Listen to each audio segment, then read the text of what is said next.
जय श्री राधे कृष्ण। प्रिय साथियों, आप सभी का हार्दिक स्वागत है हमारे पावन YouTube चैनल राधे गीता पर।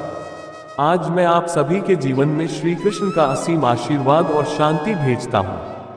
मेरी प्रार्थना है कि जिस तरह गीता का ज्ञान अर्जुन को अंधकार से निकालकर प्रकाश की ओर ले गया, वैसे ही श्री कृष्ण की कृपा आप सबके जीवन के हर अंधकार को मिटा दे। याद रखिए, ताकत उस इंसान में नहीं होती जो कभी नहीं गिरता, बल्कि उसमें होती है जो हर बार गिरकर भी फिर उठ खड़ा होता है। इसलिए जो भी कठिनाई आपके जीवन में हो, आज श्री कृष्ण की यह वाणी आपको शक्ति दे, आपके मन को शांति दे और आपको आपकी असली पहचान दिलाए, क्योंकि आप में वही अर्जुन बसता है जिससे श्री कृष्ण स्वयं कहते हैं, उठो और अपने धर्म पर अडिग रहो। तो चाहिए हम आज के विषय पर बात करें, कैसे करें ओवरथिंकिंग और नकारात्मक विचारों पर नियंत्रण भगवद गीता की बुद्धिमत्ता के साथ। मन के शांत कोनों में जहां विचार आग की तरह फैलते हैं, वहीं ओवरथिंकिंग अति विचार हमारा सबसे बड़ा दुश्मन बन जाता है। ये चुपचाप आता है और छोटे छोटे चिंताओं को भारी चिंता में बदल देता है। ये हमारे मन की शांति, स्पष्टता और नींद तक छीन लेता है। इसके साथ ही आते हैं नकारात्मक विचार अपने बारे में, दूसरों के बारे में और भविष्य को लेकर, जो निर्णय लेने की क्षमता को धुंधला कर देते हैं और भीतर अशांति पैदा करते हैं। लेकिन यह समस्या केवल आज की नहीं है। हजारों साल पहले कुरुक्षेत्र के युद्ध के मैदान में अर्जुन भी ऐसे ही खड़े थे, संशय, भय और उलझे हुए विचारों से जकड़े हुए। और उस समय श्री कृष्ण ने उन्हें न कोई तलवार दी, न कोई रणनीति, उन्होंने उन्हें ज्ञान दिया। भगवद गीता कृष्ण और अर्जुन के बीच हुआ संवाद केवल एक धार्मिक ग्रंथ नहीं है, यह मन को नियंत्रित करने की एक मनोवैज्ञानिक गाइड भी है। आइए जानते हैं भगवद गीता के माध्यम से कैसे रोकें ओवरथिंकिंग और नकारात्मक सोच को। 1. स्वीकार करें कि मन चंचल है। अध्याय 6 श्लोक 34 में अर्जुन कहते हैं, चंचलम हिम मनः कृष्ण प्रमाथि बलवद्र अस्याहम निग्रह मन्ये वायोरिव सुदुष्कर। भावार्थ, हे कृष्ण, यह मन चंचल है, बलवान और जिद्दी है। इसे नियंत्रित करना वायु को रोकने जितना कठिन है। क्या यह आपको परिचित लगता है?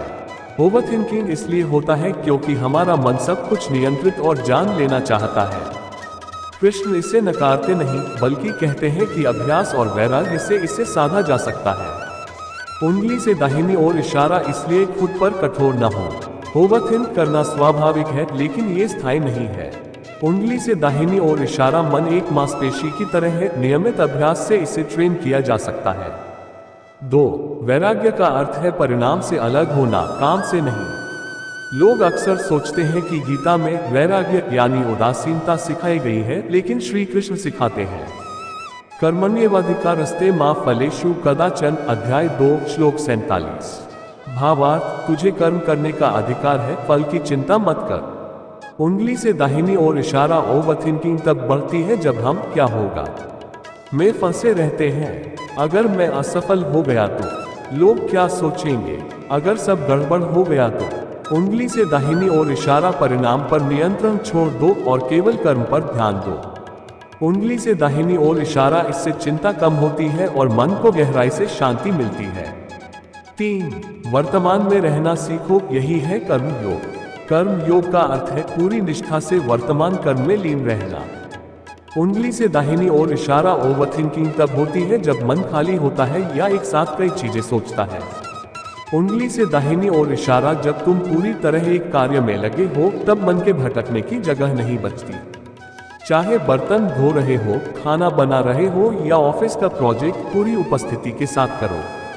उंगली से दाहिनी ओर इशारा यही ध्यान का एक रूप है, क्रिया में ध्यान। उंगली से दाहिनी ओर इशारा और यही मन को धीरे धीरे शांत करता है।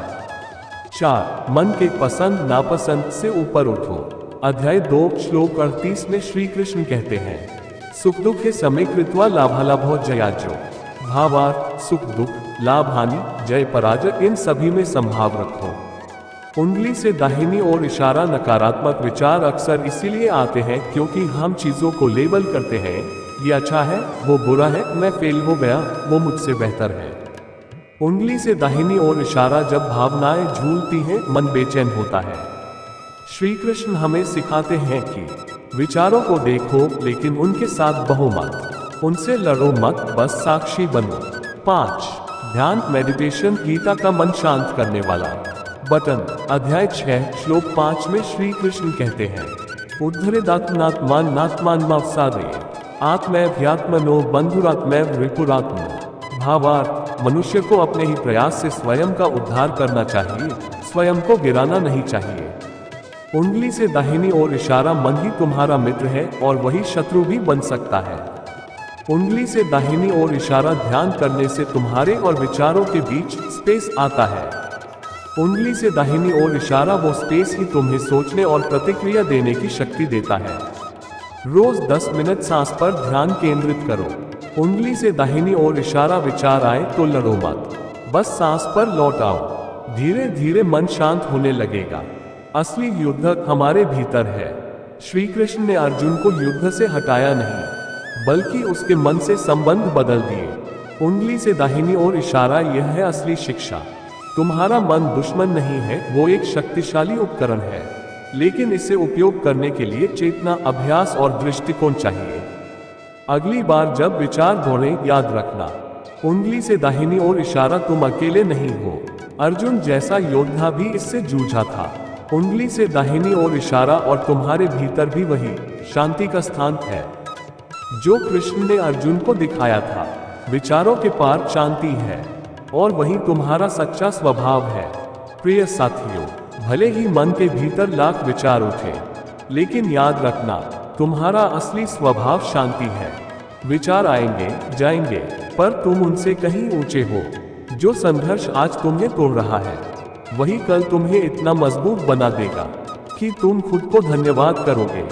और सबसे बड़ा सच, तुम्हारे भीतर ही कृष्ण का अंश है। वो तुम्हारे साथ है हर पल।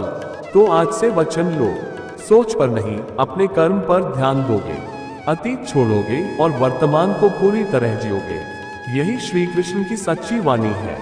अगर आज की श्री कृष्ण वाणी और भगवत गीता के उपदेशों ने आपके दिल को छुआ हो, तो हमारे चैनल राधे गीता को सब्सक्राइब करना न भूलिए। क्योंकि याद रखिए, जिंदगी का सबसे बड़ा युद्ध बाहर नहीं, हमारे भीतर होता है। और जब कृष्ण साथ होते हैं, कोई भी युद्ध असंभव नहीं होता। जय श्री राधे कृष्ण। धन्यवाद।